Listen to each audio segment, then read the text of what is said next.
Yeah, very quickly.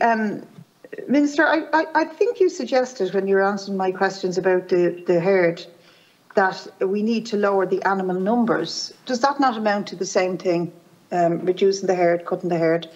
And I asked you there at the end what your thoughts were on the 70 million that was given last week to the beef and dairy processors, the likes of Dairy Gold, Dawn Meats, Glanbia, Keypack. I had a look at their profit margins, they're absolutely massive. And how do you think the farmers, particularly the poorer farmers, the smaller farmers, feel about that? Because I know they're very, very bitter about it.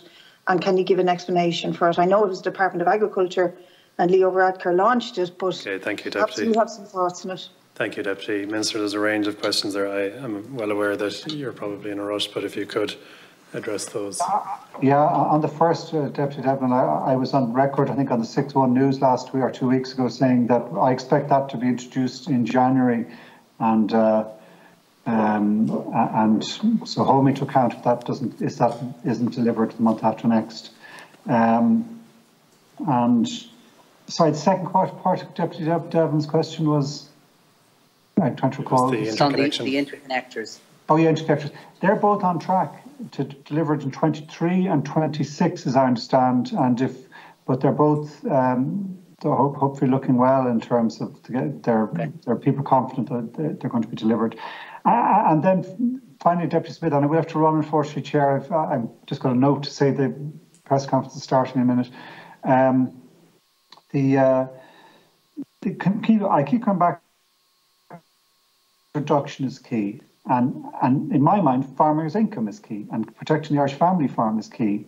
And then, I suppose, connected to that, with regard to my input and engagement in terms of support to that industry and those loans and so on, what my contribution was to say, you make sure that there's conditionality on all loans now and all supports, and that those companies aren't playing their part in the decarbonisation, and including, as I said, the scope 1, 2 and 3 emissions, what their consumption of the products involves, what their production systems involve, and scope 3, what their suppliers are engaged in. The conditionality in loans, and I'm going to memory here now, in this case, was in relation to their own production process, and the requirement for any such grant support to be based on their investing in their heat systems, in their environmental performance indicators. And I think that they have a role to play. They have to go green. If they're trading on an Origin Green band, they have to be Origin Green in everything that they do. And in regard to that lending, my recollection is that our central involvement was in making sure that those environmental criteria were stitched into any loans. Thank you, Minister. Or any support.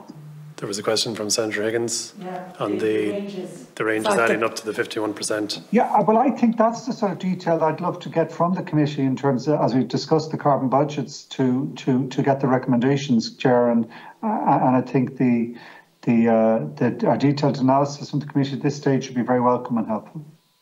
Okay, we would certainly be very interested in getting into that in detail. Thank you.